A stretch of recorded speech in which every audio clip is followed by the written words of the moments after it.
Hello, my name's Justin Brown and I'm the Assistant Director for Growth at Lincolnshire County Council. My job involves managing a team of just under 100 people. I've got a number of things I'm responsible for, and one of those is all of the work with schools and training providers and colleges, which is about helping to tell people about careers in Lincolnshire. I suppose careers in Lincolnshire are really important because when I was at school, I really had no clue what I would end up doing. My mum and dad were both teachers, so I understood what teachers do, and of course I met teachers at school. But I didn't really have that many other people that I knew and that many other businesses and careers that I was able to see. So for me at school, I really didn't know what career I wanted to get into. And I guess the way I landed in this job shows that actually quite often careers can move, careers can change, and people don't have plans, but they end up in something that they enjoy doing. And I certainly enjoy doing my job. So I guess at school, some of the things that were really important were that I was the chairman of the society that organised discos and organised fairs and things at the school. So I would often stand up in assembly and tell the rest of the school about some of the things they could do. In my job now, I spend ever such a lot of time standing up and giving presentations. So I suppose that was a clue of where I might end up. And the other thing was that I was captain of the cricket team. So I spent a lot of time organising people, and as a manager, as a senior manager, I spend a lot of time organising things. So there were clues there about things I was doing at school that might help in my career. I had some summer jobs. I worked in a grain store where I was responsible for weighing all the lorries and deciding if we would take the grain from them. I worked in a carrier bag factory. I worked 12-hour shifts. They either started at 6 o'clock in the morning or 6 o'clock at night. And we made loads of carrier bags for Tesco's. And I also worked helping an electrician. And when I look back on that, that wasn't for me. I made more mistakes than actually I solved problems. So I was starting to form an opinion of what I wanted to do. So in terms of my job, well, I do a lot of work with counsellors and I do a lot of work with the managers within my team. And that means that essentially we help people. So counsellors, the people that you and your families will vote for, are the sort of people who want to make sure that their community is as nice a place as possible, that it's got safe road crossings, that the dustbins are emptied on time, and that there are jobs for people. And I spend quite a lot of time advising counsellors on how they can achieve that. I also spend a lot of time writing reports and a lot of time making sure that our budgets are safe and secure. So my team is responsible for about £19 million a year. And I really need to make sure that we're looking after that money properly. So writing reports, looking after budgets, really, that's how I use the English and the maths that I learnt at school. I use it in a very practical way, and I make sure that reports are clear and easy to write, and I make sure that budgets are understandable, easy to add up, and easy for everybody to see what we're doing. So yeah, English and maths is very important. But the team, what we're actually responsible for is helping to grow jobs and helping people to get jobs.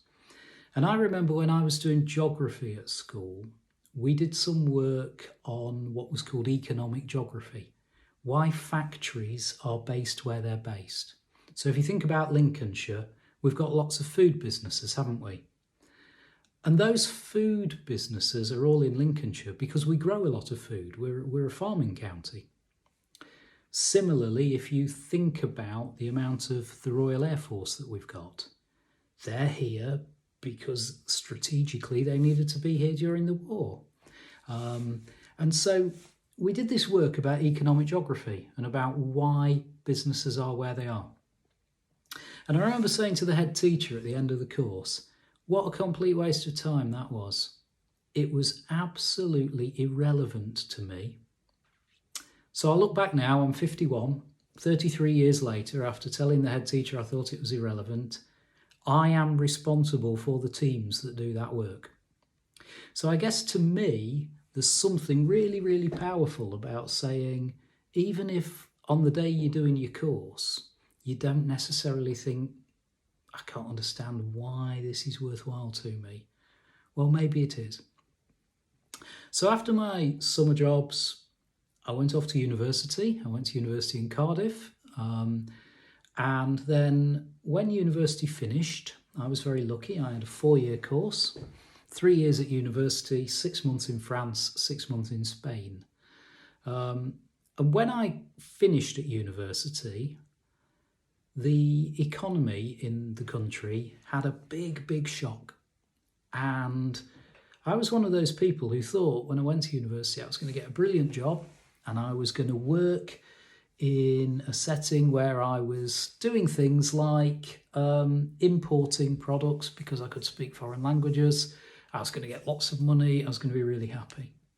Actually, with the economic shock, what actually happened is that I ended up going and living at home with my mum and dad and spending 6 months unemployed.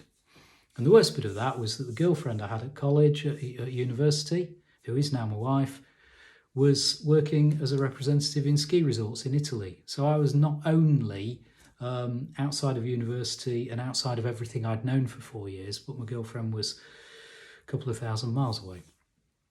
That was really strange. And I think it just goes to show that when we think about university as a way of helping people into jobs, it's not always as clear as that. So anyway, after university, after being on the dole a while, I then went to the college in Lincoln and I went on a course that taught business skills to people who'd been to university. And as a result of that, I got a government training scheme. It was called the Youth Training Scheme. And I ended up in a job back in 1991, which sort of today is still the same job. It's grown and grown. I'm responsible for more things. But essentially, I'm one of not many people who've spent nearly 30 years in the same job. And there aren't many of us like that nowadays. And that just goes to show that jobs and careers are different in different ways. So as the last thing I'd reflect on is what 1 or 2 tips I might give you in thinking about your career. So first one I'd say is have a look around every time you're anywhere, because everywhere you look, there are people working, there are people with careers. When you drive past a factory, do you know what's going on inside it? When you go to the shop, think about the people who are selling you something, the people who've driven the product to the shop, the people who've made the product. All of those are jobs and careers. And I guess don't do what I did, which was go, yeah, I know about teachers because my mum and dad are teachers. Actually think about all those different careers that you just can see from looking around. And if you look around in Lincolnshire, wow, we've got some great careers, some real opportunities for you. And then the last tip I would say is think about yourself and what you want. Are you someone who likes to be on their own? Or are you somebody who likes doing things together? That'll tell you a little bit about the sort of career you might have. Are you someone who likes to show other people what to do? Or do you like to be shown what to do? That'll tell you if you want to be a manager or not. And are you the sort of person who likes to travel to other places? Or are you very happy at home? Again, it might tell you whether a career in Lincolnshire is right for you or a career somewhere else. So have a think about those things, and it's been a pleasure talking to you, and I really hope that you have a great career and I wish you all the best in it. Thank you.